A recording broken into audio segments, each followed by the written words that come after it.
Antes de continuar com os outros efeitos da posse, né? Eu já Só um último recado sobre direito de retenção aqui, que diz respeito a um exemplo que nós já tínhamos falado lá, né? Para transformação da posse de boa fé em má fé. Eu contei para vocês a história do banheirinho, né? Que a pessoa fez tendo que entregar o bem e não querendo entregar o bem para ficar mais tempo no bem, acabou fazendo o banheirinho visando o direito de retenção, né? Então, nós chegamos aqui nessa parte aqui, né, que é a que fala sobre o direito de retenção pelas benfeitorias úteis, né? E o banheirinho, construir um banheirinho é uma benfeitoria útil. E a pessoa, não querendo sair do imóvel, recebeu a orientação do advogado de construir uma benfeitoria útil para poder exercer o direito de retenção, né? Então, está fechado aqui ou relacionado com esse assunto que a gente está falando, né? Feito essa recordação, lembrando esse episódio, né? Vamos continuar lá para encerrar agora os outros efeitos da posse, né? Então, o próximo das benfeitorias, são os últimos três aqui, são bem mais simples que o 1219, diz assim: ao possuidor de má fé serão ressarcidas somente as benfeitorias necessárias. Então, se está de má fé, só recebe as necessárias. Não lhes assiste o direito de retenção, pela importância destas, nem o de levantar as voluptuárias. Percebam que nem fala nas benfeitorias úteis. Então, aqui por exclusão, raciocínio elementar, né? Só terá direito a receber a indenização pelas benfeitorias necessárias se provar a má fé. Já que eu estava falando no banheirinho, né? Provado que o banheirinho foi feito de má fé, como é uma benfeitoria útil, não vai receber, certo? Não tem direito de receber. Só vai ter direito de receber as benfeitorias necessárias. E também não terá direito de retenção. Artigo 1221. As benfeitorias compensam-se com os danos e só obrigam ao ressarcimento se ao tempo da evicção ainda existirem. Eu fiz aqui, então, vamos comentar primeiro essa parte que compensam-se com os danos. Então, são dois efeitos, né? Os últimos dois efeitos. Falei para vocês, os danos seriam os estragos, né? As coisas que tu estragou enquanto tu usou o bem, e as benfeitorias são as coisas que tu fez de bom para o bem, né? Que tu consertou, aquela coisa toda. Pois bem, as benfeitorias compensam-se com os danos. E aí, cogita a hipótese aqui de assim, e só obrigam ao ressarcimento se ao tempo da evicção ainda existirem. Primeiro, vamos lá, o que é evicção? Parece mentira que eu fui aprender isso aqui depois de formado na faculdade. Eu tive uma dificuldade muito grande de entender o que era evicção nas aulas de contratos e obrigações, né? Em inglês, eviction, né, é despejo. Estava vendo um filme e vi isso, que era um mandado de eviction, né, ou evicção, que significava o despejo. E a evicção, então, é a perda da posse ou da propriedade por determinação judicial. Está aqui, é o caso do despejo. Tu vai ser despejado da casa, certo? Em ação movida por outras partes. Então, é isso aí, é a perda da posse. Nós estamos falando em posse. Quando tu perder a posse por ordem judicial, é evicção. Então, olha aqui, ó, as benfeitorias compensam-se com os danos se ao tempo da evicção ainda existirem. A grande questão é o que pode deixar de existir? A benfeitoria ou o dano? Via de regra, é a benfeitoria. Nós estamos falando aqui de benfeitoria. Se as benfeitorias ainda existirem. Então, aqui é um caso, né, que eu gosto muito de esclarecer. Como assim, professor? Uma benfeitoria pode deixar de existir? Sim. E o caso mais comum é uma benfeitoria necessária, né, que é a pintura. Se tu faz uma pintura, por mais cara que ela seja, sobretudo pintura externa, né? Por mais cara que ela seja, pintura é cara, mão de obra é cara, o material é caro, né? A tinta boa é cara, né? E aí tu diz assim, tá, professor, então eu fui lá e gastei, sei lá, 5 mil, 10 mil numa pintura há 5 anos atrás. Sim, mas já foi toda, não? O sol, a chuva, o vento, né? O tempo e o vento se encarregaram de terminar com a tua pintura. Então, essa benfeitoria tu não pode alegar mais, né? Porque ela já se terminou. Então, as benfeitorias que tu pode compensar com os danos são aquelas que ainda existirem. Ou seja, se foi uma benfeitoria que tu fez, por mais cara que ela tenha sido, e que já se deteriorou, não tem como compensar com os danos, né? Então, sei lá, eu fiz um estrago na casa, sei lá, estraguei um piso, né? Eu vou ter que pagar. Né? Eu estraguei uma parede, eu vou ter que pagar.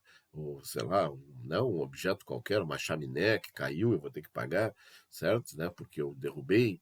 Então, nós temos aí danos, né, que podem ser compensados com as benfeitorias, mas isso só vai acontecer se no momento da entrega do bem, no momento que tu vai devolver o bem, que é o momento da evicção, elas ainda existirem. 1222 e último artigo do Código Civil sobre efeitos da posse.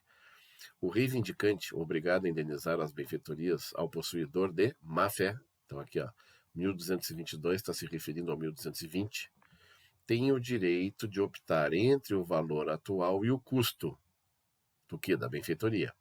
Ao possuidor de boa-fé, indenizará pelo valor atual.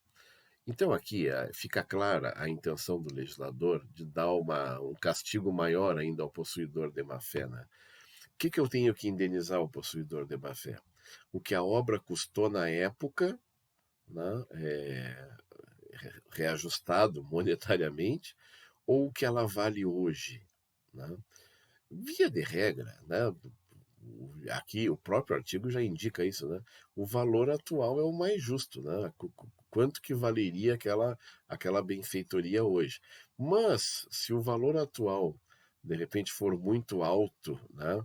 E lá na sua origem ele foi muito baixo porque aquele produto era muito barato naquela época, né? De repente pode ser que seja interessante para aquele que tenha que indenizar o de má-fé poder fazer essa opção aqui. É óbvio que ele vai optar pelo menor valor. Ele já vai estar, né, brabo por ter que indenizar o possuidor de má-fé. Então ele vai ter essa opção. Ou ele paga o valor que vale atualmente ou paga o custo na época. Isso só vai acontecer se é uma benfeitoria que teve um custo muito baixo, né? E que hoje seria altíssimo, né, para fazer a mesma benfeitoria. Já quando o possuidor é de boa-fé, tu paga sempre pelo valor atual. Né? Não tem a opção de fazer valor atual ou custo. Pois bem, esse aqui, o Código Civil, termina aqui, mas existe um último efeito da posse de uma lei mais recente, que é a Lei 13.465/17. No artigo 25, fala da tal da legitimação da posse. Isso vai ser importante para a gente fazer uma reflexão aqui sobre o trabalho, né, da sexta-feira, da última sexta-feira, né? Quando nós vimos a questão da posse como, como é que é, função social, fato, direito, né?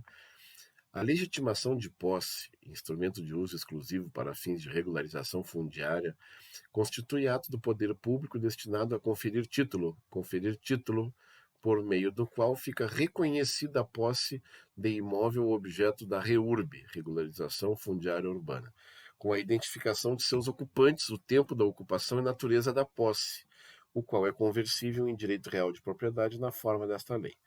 Deixa eu explicar para vocês. Legitimação da posse é exatamente aquilo que confirma que a posse é um fato. Tanto ela é um fato, que está aqui, né, são as ocupações irregulares. O que é a regularização fundiária urbana? A regularização de lotes irregulares. Ou seja, é legitimar aquilo que é um fato. Então eu vou legalizar aquilo que é um fato. As pessoas que moram nesses lotes irregulares não têm garantia nenhuma. A função ou a intenção desse dispositivo legal é exatamente conferir um título. Que título, Orson? Um título de posse. Um título de posse, é o mesmo título que tem, por exemplo, o inquilino. O inquilino está lá por quê? Por causa de um contrato de locação, ele tem um título. Alguma coisa autoriza ele estar ali. Né? Tá, mas e o cara que mora numa propriedade, numa favelão aí, né? Num assentamento irregular? Que documento ele tem que comprove a presença dele, o direito dele ali? E aí está a legitimação da posse. Tem que legitimar essa posse. Normalmente é nessas áreas irregulares, né? Onde as pessoas querem construir algum empreendimento e vão ter que remover as pessoas daquela localidade. Isso é muito comum acontecer, se não me engano, ali para construir a Arena do Grêmio, por exemplo, né? Tiveram que deslocar um monte de gente ali. Só que o que acontece? Quando vem a notícia né, de que vão ter que tirar as pessoas que estão ali, aí aparece um monte de gente de última hora, né? Os espertinhos querendo levar vantagem, né? E aí é que está a importância da regularização da posse, ou seja, regularização, legitimação da posse. Então é isso que eu acabei de dizer. Legitimação da posse nada mais é do que tornar, entre aspas, em direito aquilo que até então era um fato, ou seja, regularizar, legitimar, dar um título a quem tinha a posse, pura e simplesmente, o fato da posse. E aí depois poderá converter-se, de acordo com a lei, em propriedade. Isso aí a gente vai falar um pouquinho mais adiante. Então, sobre efeitos da posse, era isso aí, né? Terminamos aqui o fim do tópico, efeitos da posse.